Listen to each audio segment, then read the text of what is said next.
Jakarta, capitale de l'Indonésie. Avec 12 millions d'habitants, elle est l'une des plus grandes villes d'Asie. Nous sommes en plein cœur de Tanah Merah Atas, bidonville des quartiers nord. Ici, il y a peu d'hygiène, l'endroit est marécageux, voire insalubre. Acha y habite depuis toujours.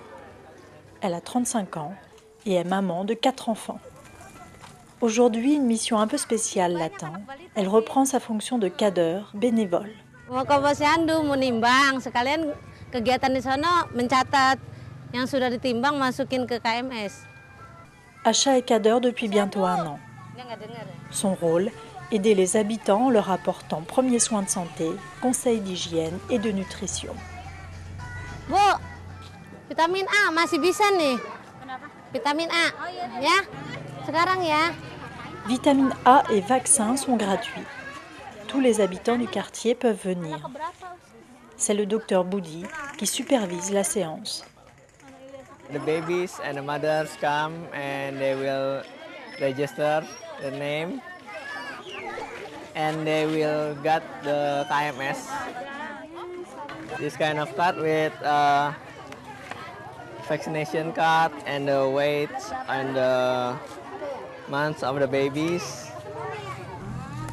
Acha a été formée par Médecins du Monde, comme 5 autres femmes, toutes bénévoles. Nih, kenalkan ini Siti Hodijah, kader juga.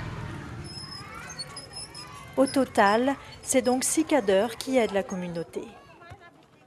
Pas assez pour ce district de plus de 3000 habitants.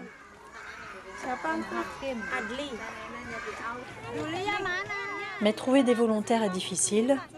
Être agent de santé demande du temps et de l'investissement. Toutes sont des femmes qui gèrent leur planning entre travail et vie de famille. Pour cette séance, les cadeurs aident à l'inscription des enfants et à la pesée.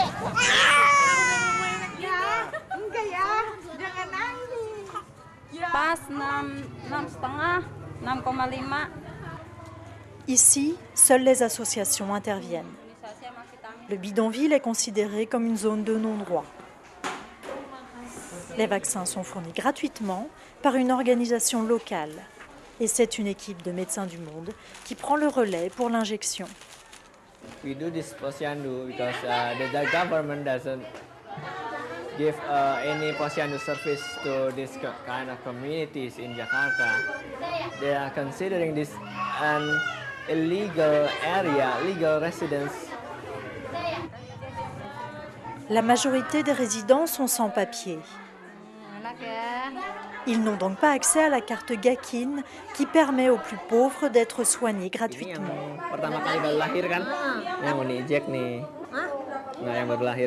Dans le bidonville, il n'existe aucun centre de santé primaire. Parfois, les mamans profitent de la séance de Médecins du Monde pour se faire vacciner. De son côté, Acha fait faire le rappel d'hépatite C de son fils Elias, âgé d'1 mois.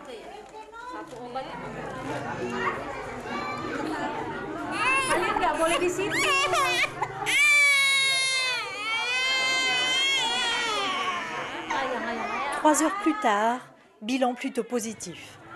Une centaine d'enfants ont reçu une dose de vitamine A, une dizaine ont été vaccinés. Pour les cadeurs, une compensation les attend. Betadine, Coricidin,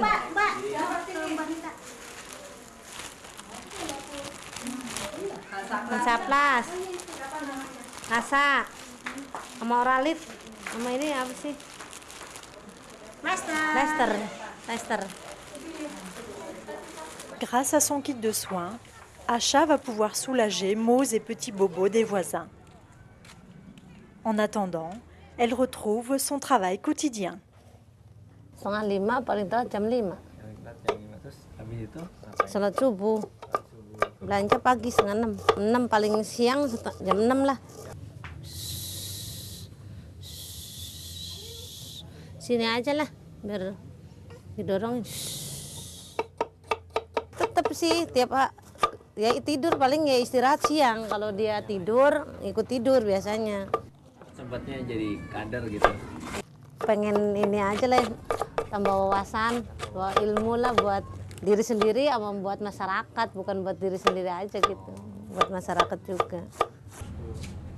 Chaque jour, Asha cuisine au moins 300 beignets, nems ou autres fritures. Elle les vend dans la rue avec l'aide de son mari. Rémine est ouvrier dans une usine.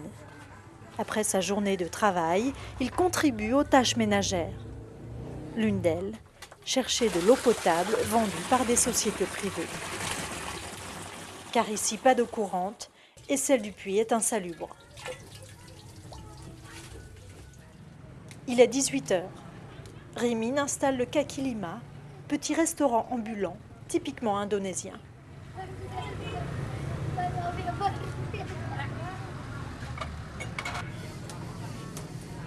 Vendeur de rue est l'un des métiers les plus répandus dans le bidonville, avec celui d'ouvrier ou de docker au port de Jakarta. La cuisine d'Asha est réputée dans le quartier. Bien souvent, au bout d'1 heure, tout est vendu. Avec la vente des beignets, la famille gagne environ 1,50 € par jour. Une somme dérisoire, heureusement compensée par le salaire de Rémine. Dans les quartiers nord de Jakarta, 17% de la population vit en dessous du seuil de pauvreté. Une donnée officielle qui ne tient pas compte des résidents illégaux. Selon Médecins du Monde, il faut au moins doubler ce chiffre. Depuis des années, le gouvernement indonésien essaie d'éliminer les bidonvilles de sa capitale. Mais que faire d'une population de plus de 130 000 habitants, implantée ici depuis des générations? Ce matin, Asha doit assurer une formation. Le thème, les maladies sexuellement transmissibles. Hei, menyame, anaknya kabur. Ikutan kamu. Bapak kelapa. Ayo Bu, datang Bu, sini Bu. Disiram apa, Pak? Enggak, aku jampil. Kenapa itu? Ini nih. Nih sekalian nih. Emergensi, di bawah Mbak Ija. Punyamu. Voilà l'occasion pour Asha d'utiliser son kit de soins de santé et d'appliquer ce qu'elle a appris. Ce genre de blessure est courant dans le bidonville. La plupart des gens marchent en tongs, parfois pieds nus. Une coupure, apparemment bénigne, peut donc facilement s'infecter. Sakit ya Pak? Enggak.